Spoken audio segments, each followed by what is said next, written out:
We had a wonderful time during the family day. Pumunta kami sa beach. Kahit na hindi kami naligo sa dagat, basa kaming lahat dahil sa ulan. Okay? It was a terrible weather. Nagdasal ako.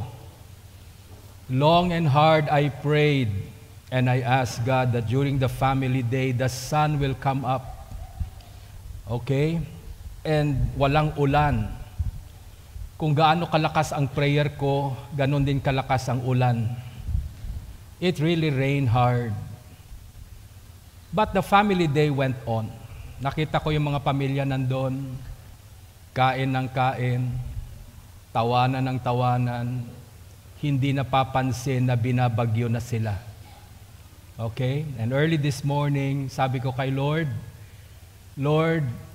hindi mo ako pinagbigyan ng family day. Sana itong Sunday, pagbigyan mo ako. Make it a bright and sunny day for us. Nagising ako kanina, bumagyo na naman. Namatay pa yung ilaw. Sabi ko, ano ba naman ito? Okay? And I came here and I see every one of you coming to church in spite of the circumstances. And while we were worshiping God, God said, the situation may not be perfect for you. The circumstances in your life may not be perfect for you, but I have made you perfect for that situation. Amen? Christianity is not a religion of convenience. We don't become Christians dahil convenient lang. Hindi tayo nagiging Kristiyano dahil madali ang buhay ng Kristiyano. Hindi tayo nagiging Kristiyano dahil komportable ang buhay Kristiyano. Komportable ba yan na inaway ka tapos ikaw pa yung magpapatawad?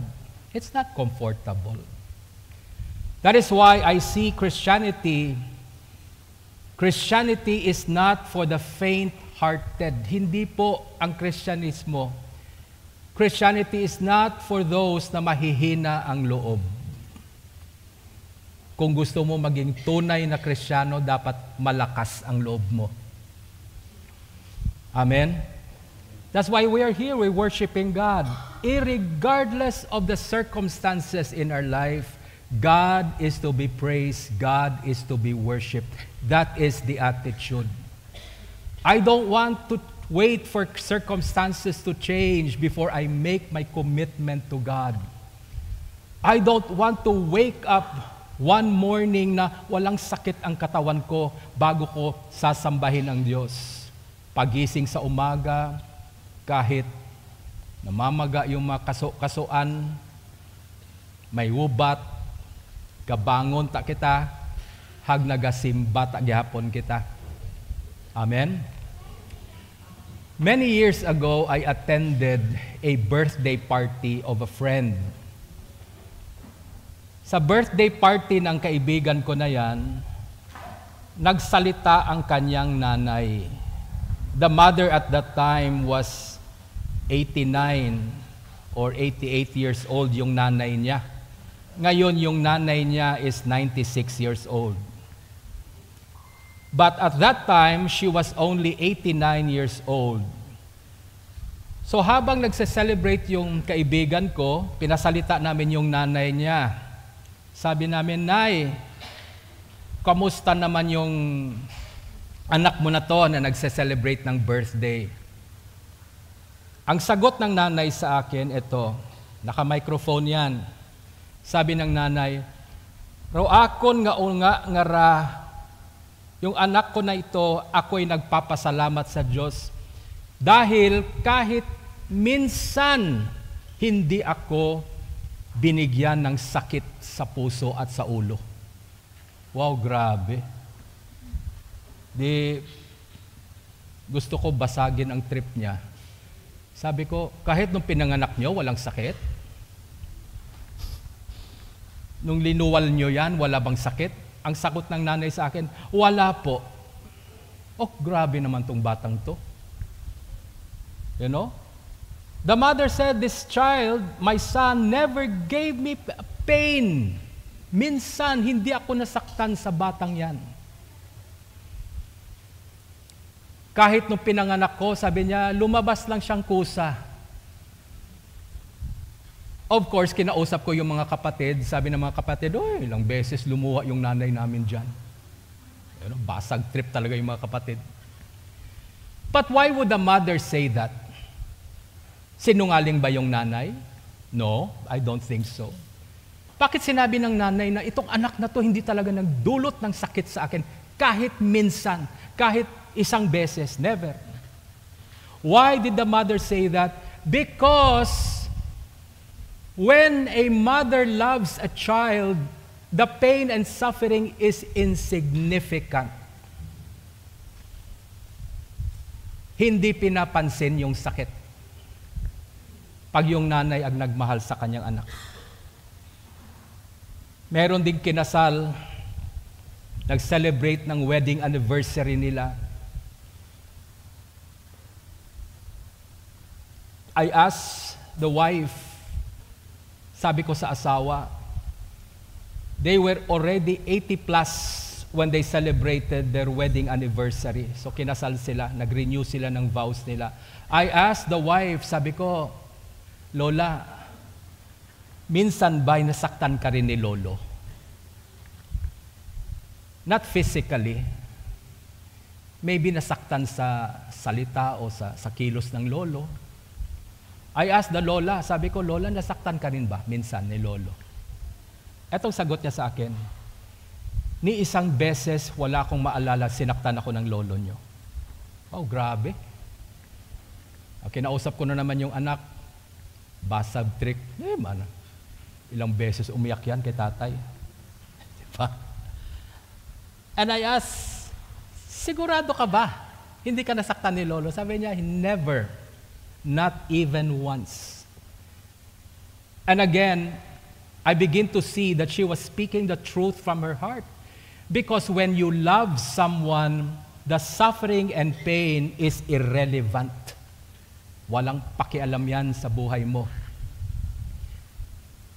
And I asked her, sabi ko, sigurado ka ba hindi ka nasaktan? Sabi niya, hindi kami aabot sa 50 years nagpagsasama. We have reached this many years sa married life namin.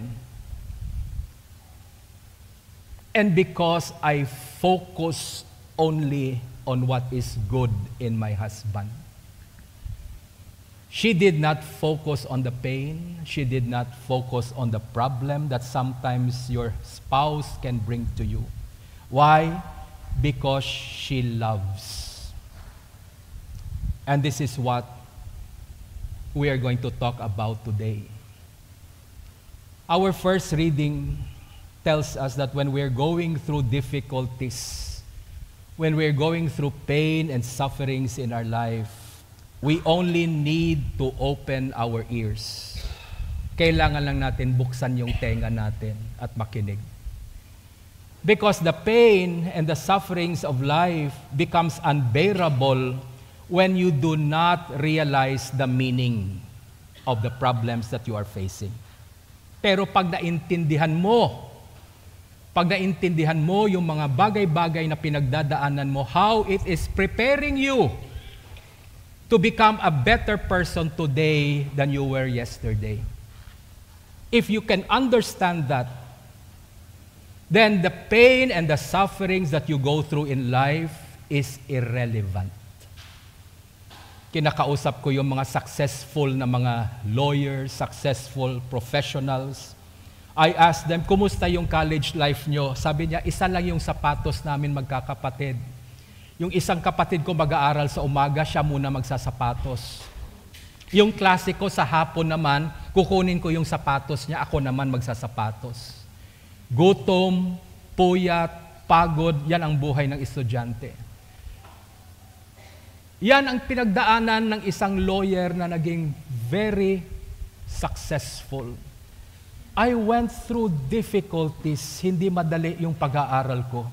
Yung pagkuha ko ng board exam, Naglako pa siya ng mangga, naglako siya ng mga prutas para may panggastos sa pagkuha niya ng board exam. But again, the pain becomes insignificant. Why? Because he is so focused that one day I will become a successful professional. Doon nakatitig. Doon nakatutok ang kanyang pag-iisip. Hindi doon sa pinagdadaanan mo. Hindi doon sa mga problemang hinaharap mo. Not on those things. But he was focused on what his destiny is going to be. Do you understand what I'm saying? Now, looking at the gospel today, mamaya na yung second reading. Yung gospel muna. Jesus asked 2 questions to his disciples. And these 2 questions are very important to us. The first question that Jesus asked his disciples, sabi niya, "Who do people say that I am?" Ano ang mga sinasabi ng mga tao tungkol sa akin? And Peter answered him, sabi niya, "Well, some say that you are John the Baptist." Patay na si John the Baptist at that time, pero sabi niya, maraming nagsasabi na ikaw si John the Baptist na buhay ulit. Some people say you are Elijah, the great prophet of old. Now, some people even say that you are one of those great prophets who has come back to life. Yan ang sagot nila. Who do people say that I am? The first question that Jesus asked is the question of the mind. Yan ang tanong ng pag-iisip. And I would call that cognitive question. Cognitive question is a textbook question. Parang nagtatanong ka lang, how many light years is the earth away from the sun? Diba? Marami na kaagad nagko-compute. Okay? What is the capital city of the Philippines? That is cognitive questions. It's the question of the mind. Who do people say that I am? Textbook questions. Cognitive questions. But the second question that Jesus asked, this is very important. Much more important than the cognitive question. The cognitive question, yung unang tanong, ang sagot niyan, ano ang alam mo tungkol kay Kristo? Nagbabasa ka ba ng Bible? Pag binasa mo yung Bible mo, marami kang malalaman tungkol sa Kanya. Amen? When you read the Bible, you will know so many things about Christ. When I read the biography of Jose Rizal, I know a lot of things about Jose Rizal. Hindi ko na ma-memorize, pero alam ko yung pangalan niya, hindi Jose Rizal lang. Mahaba ang pangalan niya. Jose Protasio Rizal Mercado Kimpo daw, taga-Kalibo yan. Mali naman yung history book mo. Basta meron pa yung Realonda. Okay? Mahaba. Nung sa college kami, inaral namin yan. No limitangere, el filibusterismo, lahat ng buhay ni Rizal. Drinama pa nga namin yan. I know a lot of things about Jose Rizal because I love to read his biography, his story. But, kung tatanungin niya ako, nagkakilala ba kayo? Hindi po kami magkakilala. Hindi kami friends sa Facebook. Okay? I have never met him. I've never known him. That is the cognitive question. You may know a lot of things about Jesus. Reading your Bible can cause you to know a lot about Jesus. Kaya maraming Kristiyano ngayon nagbabasa ng Bible every day. They can even quote the scriptures.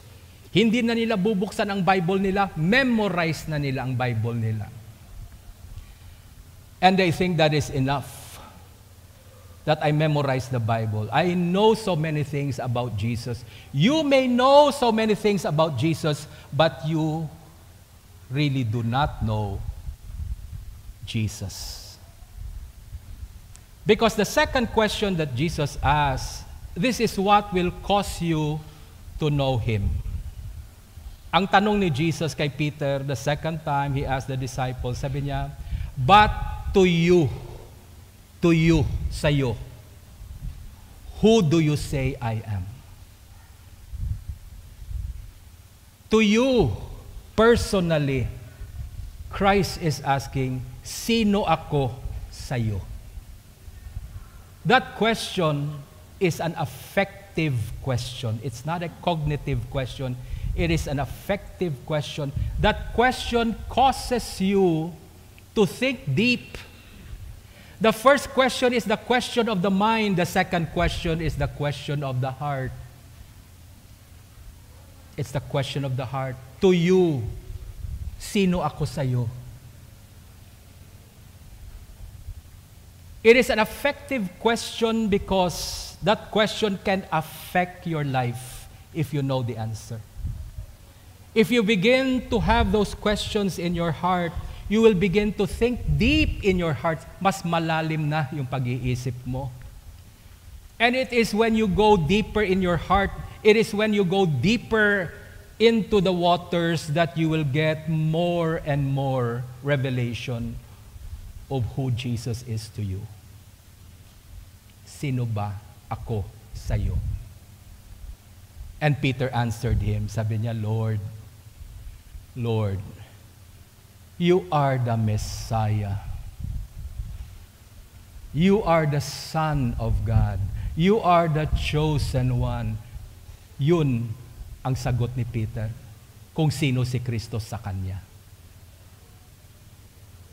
Amen? It is not a cognitive question. It is now an affective question. It is not a question of the mind anymore, but it is now the question of your heart.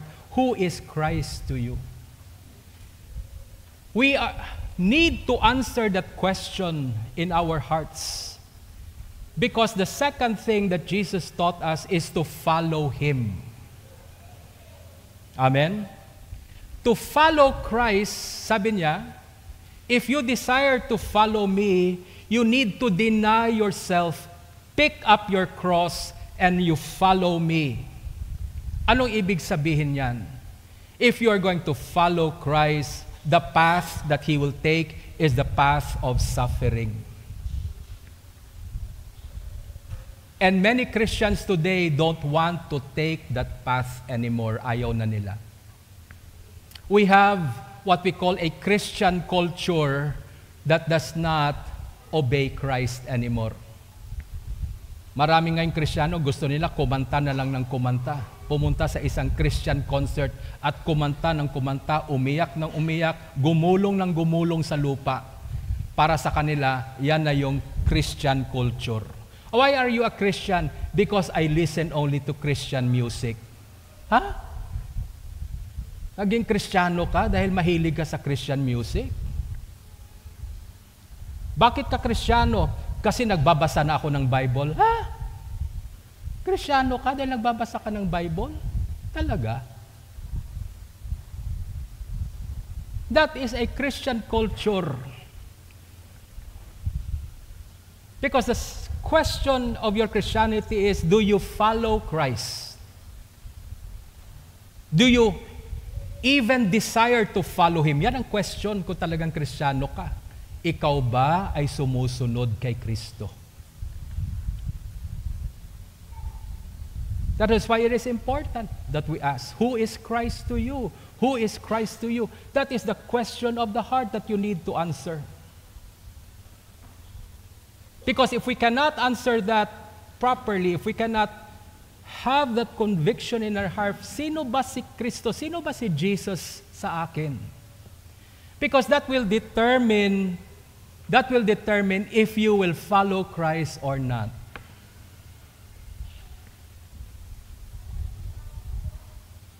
Anyone, sabi ni Jesus, anyone who desires to come after me must deny himself Wow.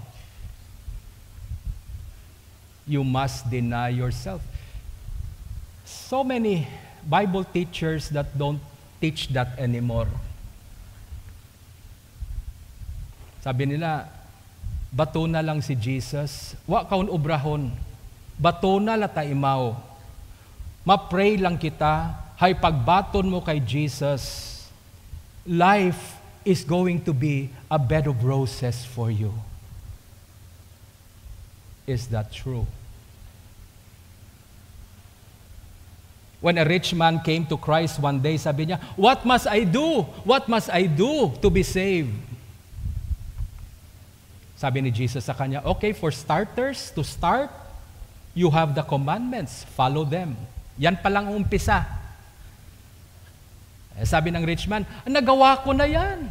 Palagi kong ginagawa yan." "Good," sabi ni Jesus. "Kulang ka ng isa." So sabi ng rich man, "Ano pang kulang ko?" "You have so many riches, ang dami ng yaman mo. You sell your possessions and you give it to the poor." Sakit naman nun. And the rich man lost the opportunity to follow Christ. He went away sad. If we follow Christ, we have to learn to deny ourselves first. Not put ourselves first. Palagi kong nakikita sa Facebook yan, mga magandang sayings, di ba? Be the best. Be our number one. Put yourself first. Una mong pakinggan yan, para ang ganda, ang ganda. Yung iba namang Kristiyano, post ka agad. Share. Dahil maganda pakinggan. Di mo ba iniisip ang sabi ni Jesus sa atin? Di kasi tayo nakikinig sa Kanya eh. Sabi niya, ano sabi niya?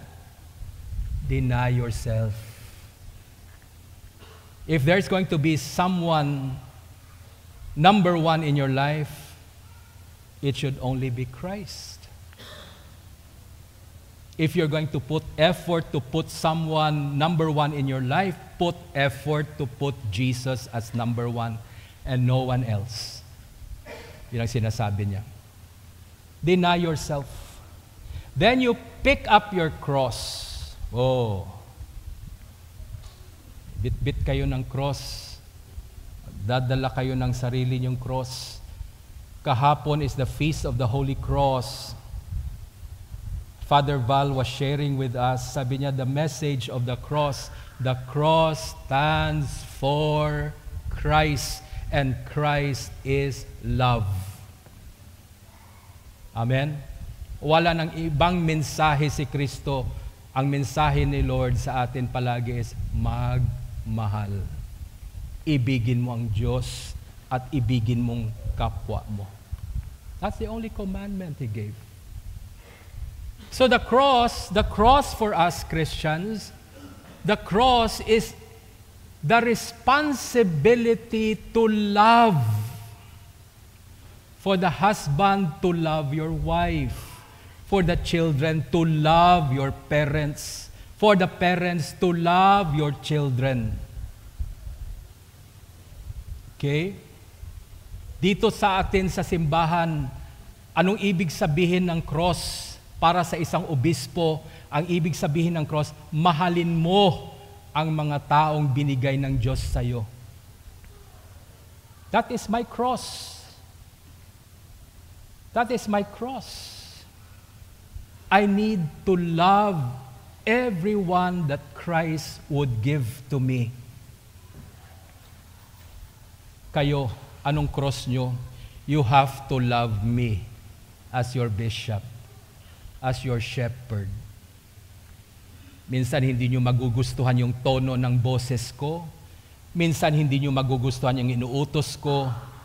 Pero dito sa simbahan, turuan yung sarili nyong mahalin din ako. Amen? Why? Because that is the cross.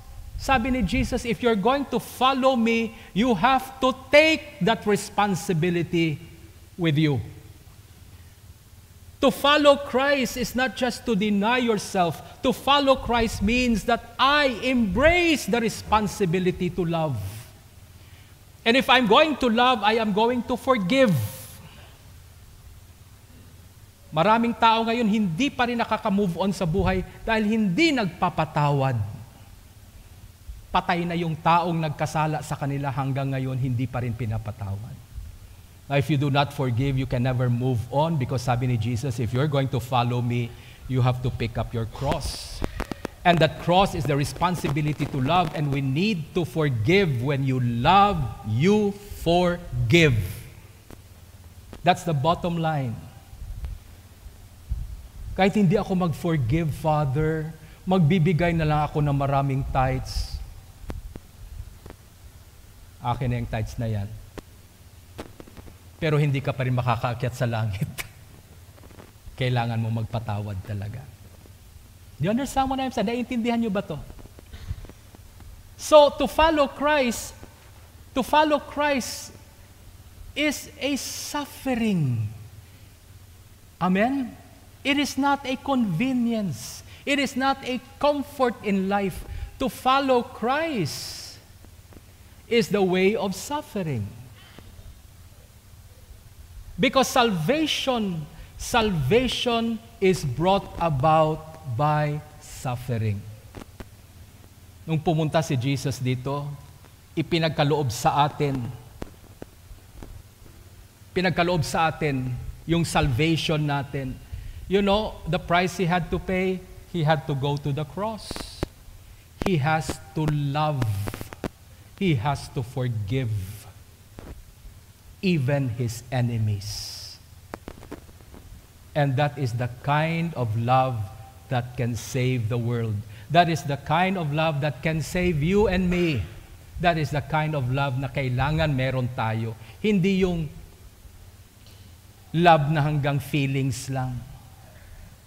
And it brings us to the second reading.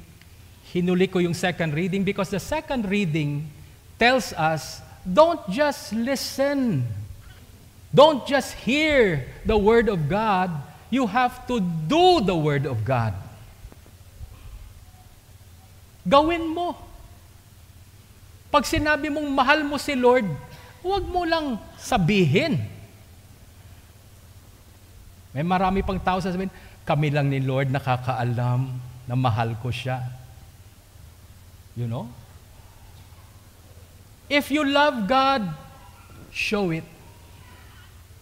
Sabi nga ni Jesus, if you love me, you obey me. Amen? Amen. Ang pag-ibig ay hindi tinatago lang sa puso.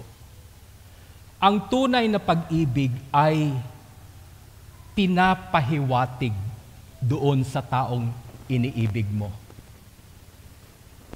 Amen? If you love your children, don't just feel love for them. If you love your children, show them that you love them. Ipadama mo sa kanila yung pag-ibig mo. Amen? Amen. That is why the second reading leads us to the third kind of question, and this is very important. This is what I call contemplative question. Yung unang tanong, sino ba si Kristo sa sinasabi ng ibang tao? The second question is the question of the heart. Sino ba si Kristo sa'yo? The third question is this, and this is what you need to ask every day. Mahal mo ba? Mahal mo ba si Jesus? Yan ang tanong ng Panginoon sa atin. Mahal mo ba ako? Because if you love me, you will desire to follow me. And if you love me, you will deny yourself. To deny yourself means you put Christ above yourself. If you love me, you will pick up your cross, and you will carry it every day in your life. That is a contemplative question. In other words, kung mahal mo ako, ipakita mo. Show it. Show it by the life you live. That's why there are so many people, they just read the Bible. Reading the Bible is just a cognitive reflection of the Bible. Reading your Bible every day will cause you to know many things about Jesus. You will know that Jesus is a miracle worker. You will know that Jesus loves children. You will know that Jesus' mother is Mary. You will know that Jesus is born in Bethlehem. Marami kang malalaman tungkol kay Jesus, pero hindi mo makikilala si Jesus. That's why reading the Bible is not enough. Kaya sabi ni James, don't just listen. Listening is important, but don't just listen. Do what you have heard the Lord told you to do. Why? Because it is our obedience that will cause us to know Christ. Once you begin to obey Jesus in your life, you will know Him. Magkakakilala na kayo. Once you decide that I will not just know about Jesus, maraming Kristiyano talaga ngayon they suffered because they think it's enough to know many things about Jesus. No, that cannot save you at all.